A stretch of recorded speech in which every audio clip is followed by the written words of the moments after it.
오늘도 말씀과 기도로 이 자리에 오신 분들을 환영합니다. 오늘 본문 말씀은 욥기 10장 13절로부터 22절 말씀입니다.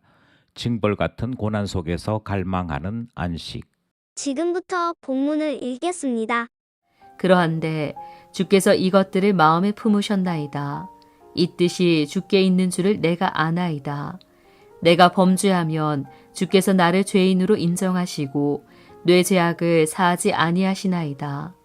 내가 악하면 화가 있을 것이오며 내가 의로울지라도 머리를 들지 못하는 것은 내 속에 부끄러움이 가득하고 내 환난을 내 눈이 보기 때문이니이다. 내가 머리를 높이 들면 주께서 젊은 사자처럼 나를 사냥하시며 내게 주의 놀라움을 다시 나타내시나이다. 주께서 자주 증거하는 자를 바꾸어 나를 치시며 나를 향하여 진노를 더하시니 군대가 번갈아서 치는 것 같으니이다. 주께서 나를 태에서 나오게 하셨음은 어찌함이니이까.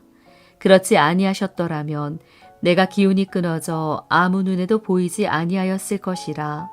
있어도 없던 것 같이 되어서 태에서 바로 무덤으로 옮겨졌으리이다. 내 날은 적지 아니하니이까. 그런지 그치시고 나를 버려두사 잠시나마 평안하게 하시되 내가 돌아오지 못할 땅 곧 어둡고 죽음의 그늘진 땅으로 가기 전에 그리 하옵소서. 땅은 어두워서 흑암 같고 죽음의 그늘이 져서 아무 구별이 없고 광명도 흑암 같으니이다. 본문 전체 이해와 본문 해석입니다. 계속해서 욥의 기도문을 살펴보는 중에 있습니다. 욥이 구하는 것이 있지요. 그것은 하나님께서 고난을 허락하시는 진정한 뜻이 무엇인지 그것을 알려달라 그렇게 간구합니다. 뿐만 아니라 욥은 자기 자신이 곧 죽을 것으로 이해를 하고 이제 죽게 될 터인데 왜 하나님께서는 계속해서 논쟁을 요구하시느냐, 그 의미가 무엇이냐 하는 것을 묻기도 합니다. 이렇게 죽을 것 같으면 왜 욥 자신을 만드시고 태어나게 하셨는지도 묻는 내용이 등장을 하지요. 욥은 기도합니다만 기도를 통해서 하나님께 질문하는 모습을 우리는 확인할 수 있습니다. 욥의 질문이 담겨져 있는 기도문 본문을 살펴보겠습니다. 첫 번째 문단은 13절로부터 17절 말씀입니다. 나를 사냥하십니까? 욥은 하나님께서 혹시 자기 자신을 범죄자처럼 여기시는 것은 아닌지 질문합니다. 또 자기 자신이 죄 짓기를 기다렸다가 너 왜 죄 지었느냐 하고 화를 내시려고 이 모든 일을 만드신 것은 아닌지 질문하는 내용이 등장하지요. 이것은 마치 사냥꾼이 사냥감을 그 목표를 두고 몰아가는 것과 같은 그런 현실 속에 자기 자신이 빠져 있음에 대해 확인하는 질문이 등장을 했던 것입니다. 17절 말씀에는 증거와 정인들이 계속 번갈아 가면서 욥을 정죄하고 있는 지금의 현실을 그대로 알리면서 하나님께서 욥을 계속 치신다 이렇게 표현을 하지요. 이것이 욥이 기도를 통해서 드리는 하소연의 내용입니다. 물론 여기에 등장하는 증거와 정의는 다른 사람들이 아니고 욥의 친구들이고 욥의 친구들은 욥의 고난에 함께 하면서도 정작 욥을 정죄하는 일을 했더라 하는 것이지요. 환난을 당하고 보니 하나님께서 나를 버리신 것은 아닌지, 그래서 나를 사냥감처럼 여기시는 것은 아닌지를 묻고 있는 첫 번째 문단 말씀이었습니다. 둘째 문단은 18절로부터 19절 말씀입니다. 왜 태에서 나오게 하셨습니까? 어제 본문에서 한 생명이 이 땅에 태어나기까지 하나님께서 한 사람을 만드시고 한 사람을 보살피셨기에 그것이 가능하게 되었다 하는 이야기가 욥의 입에서 나왔었지요. 하지만 이렇게 세상에 태어났는데 그 태어나서 고난과 질고의 삶으로 그의 인생이 채워진다면 이렇게 인생을 살게 하실 거라면 왜 출생케 했습니까? 하고 따지는 내용이 본문에 등장을 하지요. 차라리 출생과 동시에 사망으로 옮기시는 것이 더 낫지 않았느냐 하는 말도 등장을 합니다. 이것은 욥이 환난을 당하는 동안에 내 인생은 왜 이런가?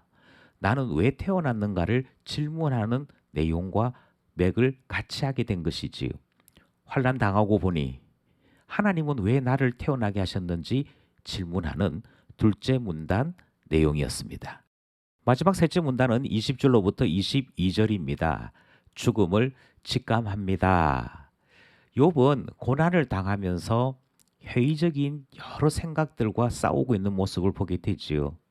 하나님께서 나를 혹시 사냥감으로 여기시는 것은 아닌가 하는 내용도 있었고, 하나님께서 왜 이와 같은 고난의 인생을 허락하셨을까?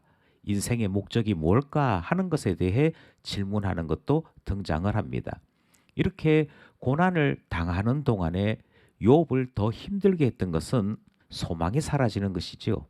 죽음이 다가왔다. 그래서 이젠 더 이상 다른 대안이 있을 수 없다 하는 절망이라는 고통 속에서 탄식하는 내용이 마지막 문단에 등장을 합니다. 이미 죽은 자와 같은 자기 자신에게 하나님께서는 의미도 없는 고통을 왜 계속 허락하시는지, 그래서 욥은 하나님 앞에 간구하기를 죽음을 맞이하기까지 잠깐의 시간이 있으니 그 잠깐만이라도 자기 자신을 내버려 두어 그 잠깐의 평안을 누리게 해주시면 안 되겠느냐 하는 간구가 등장을 하지요.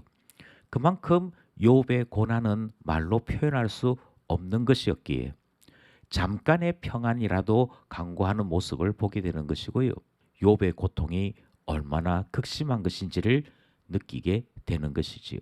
욥이 죽음을 직감하고 잠깐만의 평안이라도 허용해달라 간구하는 마지막 문단 말씀이었습니다. 기도하며 결단해 봅시다. 오늘 본문은 욥이 고난 가운데에서 생각했던 것, 직감했던 것들이 기도 안에 포함되는 것을 살펴볼 수 있었습니다. 이처럼 막상 고통을 당하게 되면 사람의 생각과 판단은 대단히 단순해지면서 모든 삶에 있어서 회의적이고 모든 지나온 삶들의 결과에 있어서 피해의식적인 판단을 하게 되는 것을 볼 수 있습니다. 하지만 어떤 상황에서도 어떤 순간에서도 하나님을 하나님이라 고백하며 우리 마음 지킬 수 있도록 은혜 달라 기도하게 되는 것이지요. 우리를 이 땅에 태어나게 하시고 우리에게 맡겨진 하나님의 뜻을 분명하게 아는 일은 우리 인생에 대단히 가치 있는 일일 것입니다. 그러므로 기도하기를 주님 뜻대로 살아가는 인생 되도록 주의 뜻을 알게 하여 주소서 기도하게 되는 것이지요. 마지막 기도 제목은 환경을 따라 소망을 품는 사람이 되어서는 아니 될 것입니다. 그것은 종종 교만하게 만들거나 지나치게 자기 자신을 비판적으로 생각하도록 만드는 우리 자신들의 흔들림이 되기 때문이지요. 환경 때문에 소망을 품는 사람이 아니라 우리 하나님 때문에, 오직 우리를 사랑하여 주시는 하나님 때문에 소망을 품고 살아가는 신자 되게 해달라 주님 앞에 기도하게 되는 것입니다. 오늘도 세상 속에서 하나님과 기도와 말씀으로 동행하는 하나님 자녀 되기를 간절히 소원합니다.